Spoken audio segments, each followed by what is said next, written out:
So in today's video, we are going to discuss about mole concept. So this is the first chapter of class 11 CBSE. So according to Indian and Greek philosophers, they believe that matter is made of 5 elements. तो Indian and Greek philosopher बोलता है कि जो matter है ना वो 5 element से बना हुआ है that one is air, another is water, then fire, sky and earth. But there was no experimental evidence. मतलब वो लोग बोल तो गए हैं लेकिन उसको कोई एक्सपेरिमेंटली वो लोग कोई प्रूफ नहीं दे पाए. सो बाद में डाल्टन आया एंड डाल्टन अपना थ्योरी दिया. डाल्टन ने बोला कि matter is made of small particles called atoms. Means कोई भी जो मैटर होता है, we know that matter has 5 state: solid, liquid, gaseous, then plasma and Bose Einstein condensate. So जो मैटर है उसका टोटल 5 टाइप है. उसमें से सपोज मैं सॉलिड को ही एग्जांपल ले रहा हूँ, तो ये सॉलिड एक सॉलिड सब्सटेंस है. इसको अगर हम लोग ब्रेक करेंगे ना तो एक तो टाइम आएगा जहाँ पे you will get the smallest particle possible, and उस स्मॉलेस्ट पार्टिकल को हम लोग एटम बोलेंगे, है ना. तो बोला गया है कि जो एटम होता है ना, for same element has same property. For example तुम सोचो कि तुम्हारे पास ना दो क्या है ना, एक तुम्हारे पास गोल्ड का प्लेट है, ये तुम्हारा गोल्ड का प्लेट है, और एक है तुम्हारा गोल्ड का, सपोज एक बहुत बड़ा सा गोल्ड का कप है, ये गोल्ड का कप है, ये भी गोल्ड प्लेट है, ये गोल्ड का कप है. अभी इसको हम लोग ब्रेक करके इसका छोटा सा एटम निकालेंगे, एंड इसको भी ब्रेक करके हम लोग छोटा सा एटम निकालेंगे. So according to Dalton's atomic theory, he said कि जो गोल्ड का कोई भी ऑब्जेक्ट हो गया ना, गोल्ड या फिर कोई भी एलिमेंट का कोई भी ऑब्जेक्ट हो गया ना, उसका जो एटम है वो दोनों ही एटम सेम ही होगा. ये मैटर नहीं करता है कि वो कौन सा पार्टिकल में है. तो ये दोनों का जो एटम है ना, दोनों सेम होगा, इसका प्रॉपर्टी भी सेम ही होगा. ओके. सो ये किसने बोला? ये बोला तुम्हारा डाल्टन ने बोला कि सेम एलिमेंट का कुछ भी ऑब्जेक्ट ले लो, उसका जो उसमें से जो एटम निकलेगा वो एटम का भी प्रॉपर्टी सेम होगा, सेम प्रॉपर्टी होगा. ओके. उसके बाद आया atoms of different elements has different properties. इसका ये मतलब हो रहा है कि अगर हम लोग 2 डिफरेंट एटम का मतलब ऑब्जेक्ट लेते हैं, तो डिफरेंट एटम का ऑब्जेक्ट अगर लेंगे ना तो उसका जो एटम्स होगा वो भी डिफरेंट होगा obviously.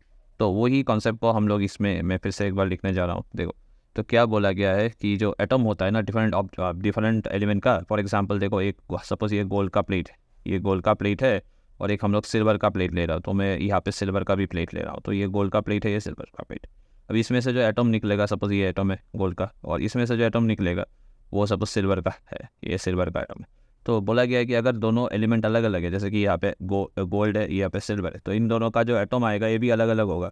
They are be different, they are not same. तो they will have different properties. Common sense का भी बात है यहाँ पे. देखो, द थिंग इज, गोल्ड का एटम का कलर भी अलग होगा, गोल्डन. सिल्वर का एटम सिल्वर ही होगा. ऐसे भी तुम कॉमन सेंस लगा के पढ़ सकते हो. So that atoms of different element has different properties. Next is our atoms are electrically neutral. मतलब जो एटम निकलता है ना उसके ऊपर कोई चार्ज नहीं होता है. There is no charge on the atom. मतलब एटम के ऊपर में कोई पॉजिटिव नहीं तो नेगेटिव चार्ज नहीं होता है. So that's why they are called electrically neutral. That means atom has no charge. If there is atom, there will be no positive charge or no negative charge. Atom is neutral. Atom has total 0 charge. Okay. बाद में पता चला कि atom के ऊपर में plus and minus equal number में रहता है, इसलिए वो न्यूट्रल होता है. लेकिन Dalton was the first scientist. He said that atom has total 0 charge. Atom doesn't have any positive charge or negative charge. It contains 0 charge. Later on we got to know that the overall charge of atom is 0. That is because that atom contains equal positive and equal negative charge. वो बाद में आया, लेकिन उसने बोला कि overall charge उसका 0 है.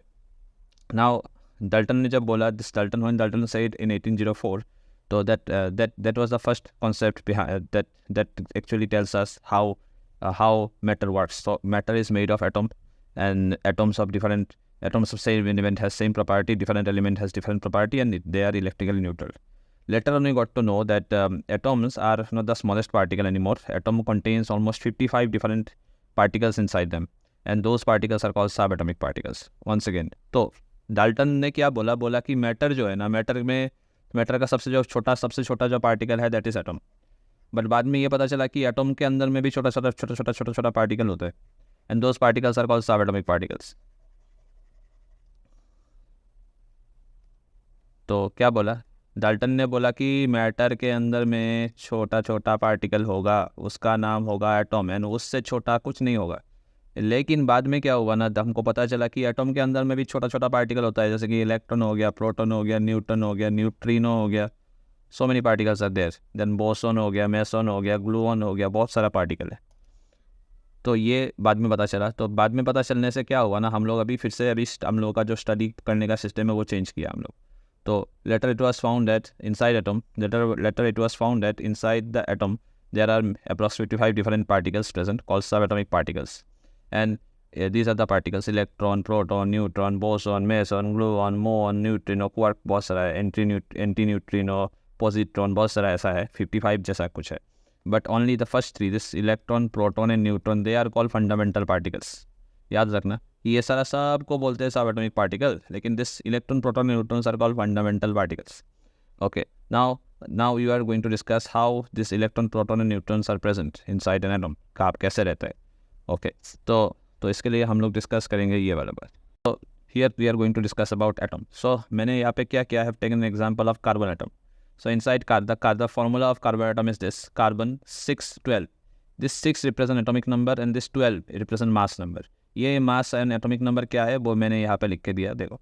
तो mass number it means the number of proton and number of neutron. Mass number का मतलब होता है total number of proton and neutron, and atomic number means number of proton. अभी देखो क्या है ना, this number of proton and number of neutron, इन दोनों को प्लस करने से हमको जो भी नंबर आएगा वो हम लोग सिंबल के ऊपर में लेफ्ट टॉप लेफ्ट कॉर्नर में लिखेंगे। एंड द एटॉमिक नंबर होता है this only the proton number, only जो प्रोटॉन का नंबर होता है वो सिर्फ हम लोग यहाँ पे मेंशन करेंगे। Okay, anyways, so let us take an example of carbon atom. In carbon atom we have total mass number is 12. That means total proton and total neutron is 12. And atomic number is 6. That means total proton is 6. So we are going to represent the carbon. Here the center represent the nucleus. Nucleus के अंदर में 6 proton है। कैसे पता 6 proton? Because here atomic number is 6. 6 है बोल के यहाँ पे 6 proton लिखा है। And 6 neutron कैसे पता? 6 neutron because this mass number में से if we subtract atomic number from mass number, मतलब mass number minus atomic number करने से हमको न्यूट्रॉन का नंबर पता चल जाता है। वंस अगेन, तो नंबर ऑफ न्यूट्रॉन क्या होगा? नंबर ऑफ न्यूट्रॉन होगा मास number minus atomic number.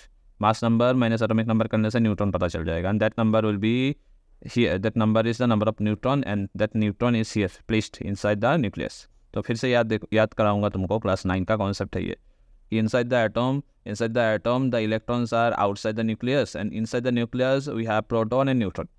Okay, so yeah, this is the diagram. Okay, now for carbon atom we have 6 electrons, or 2 electrons in the first orbit, first shell, that is K shell, and 4 electrons will be in the L shell. तो ये 4 electrons जो है ना वो L shell में, second number shell में। Now suppose they will ask you to find the mass of the atom. Now mass of the atom निकालने के लिए first you have to know that on which mass, मतलब कि कौन सा वाला फैक्टर में mass of an atom depend करता है। तो mass of an atom depends on the mass of proton and mass of neutron. Mass of electron को हम लोग नेग्लिजिबल मानते हैं, तो मास ऑफ इलेक्ट्रॉन को हम लोग 0 मानेंगे। तो एक एटम का अगर मास निकालने देगा तो हमको क्या करना है, mass of proton and mass of neutron निकालना है। इलेक्ट्रॉन का मास को हम लोग ऐड नहीं करेंगे। सो वही हो रहा है इन केस ऑफ कार्बन। तो in to find the mass of carbon we have to add the masses of those total proton and total neutron. So we have total 6 proton and 6 neutron. तो mass of 6 proton plus mass of 6 neutron दोनों को add करना है। तो हम लोग इसको याद रखना है कि mass of proton and mass of neutron दोनों इक्वल होता है, and that value is 1u is the value. तो 6 प्रोटॉन का मास कितना होगा? तो 6 इंटू मास ऑफ 1 प्रोटॉन, तो 6 into mass of 1 proton will be 6u। एक प्रोटॉन का मास 1u है, तो 6 का मास होगा 6u। And for neutron same, neutron का भी मास 1u ही है, so obviously it will be 6u। Then दोनों 6u प्लस 6u करने से आ जाएगा 12u। 12u is the atomic mass of the carbon. ये जो एटॉमिक मास होता है, एटॉमिक मास का मतलब क्या होता है? एटॉमिक मास का मतलब होता है mass of an atom. Atomic mass का क्या मतलब है? एटॉमिक मास का मतलब होता है मास ऑफ एन एटम, एक एटम का मास। अभी बात को समझते हैं हम लोग। एक एटम का मास का जो यूनिट होगा ना वो होगा यू और AMU और डाल्टन, लेकिन इसमें से हम लोग यू यूनिट को अभी हम लोग यूज़ करते हैं। तो यू जो यूनिट है ना, that represent the atomic mass. अभी 1u को हम लोग ग्राम में कैसे लिखेंगे? तो 1u को हम लोग ग्राम में ऐसे लिखते हैं 1.66 इंटू 10⁻⁻24 ग्राम, और in case of kilogram it will be 1.66 into 10⁻⁻27 kilogram. And one more thing, this 1u is equal to 1 AMU and is equal to 1 dalton. ये याद रखो तुम, ये जो है ना, दिस इज़ वेरी इंपॉर्टेंट। ये एक बार एग्जाम में आया भी था नीट में, मुझे अभी याद नहीं है कौन सा ईयर में आया, लेकिन that was very important. Anyways next जो है, हम लोग एक क्लास स्टार्ट करने से पहले ये होमवर्क तुमको करना है। होमवर्क में क्या है कि learn atomic mass symbol up to atomic number 30, मतलब हाइड्रोजन से लेके जिंक तक।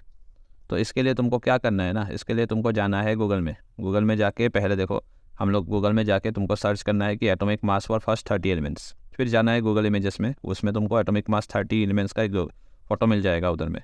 वो फ़ोटो डाउनलोड करके मोबाइल का जो तुम्हारा जो जो तुम डिस्प्ले पिक्चर लगाता है ना फ़ोटो में, वॉलपेपर जो लगाता है ना, वॉलपेपर में इसको सेव करके रखो और डेली इसको देखो। कम से कम 1 वीक देखना है। 1 वीक देखने से तुमको क्या है ना, तुमको एकदम माथा में सेव हो जाएगा।